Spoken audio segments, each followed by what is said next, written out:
I think that trusting God's promises is a huge thing. And so we try to make our church very much have a prayer base. And when we first started, we in Brighton, where I am now, we started meeting in a schoolroom, and we soon outgrew it and needed better premises.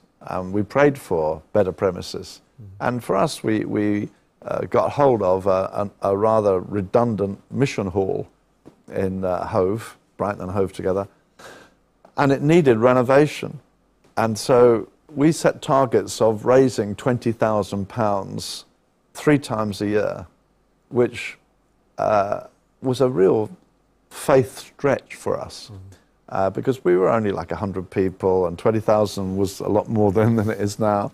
And we had a prophecy, actually, that God would use the raising of finance as an anvil on which he would teach us principles of faith. And so we began to pray for these regular gift days. And I found that many people learn lessons of faith. Many people would give thinking, wow, this is perhaps more than we can afford. And then they would write stories of how God looked after them, God cared for them, amazing things happened. And so I think actually the material area is a good place to learn faith. It's not the only way, but certainly it's a very measurable way. And over the years, we then moved on to another building and had to raise hundreds of thousands. And so I think raising finance has been a good place for us to learn faith together. We've learned it together, we've prayed together.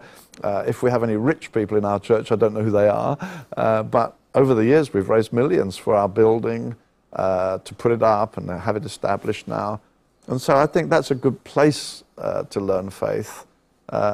In practice, really, rather than simply in principle, and reaching out into maybe the scary areas where we think, well, God will have to prove himself now.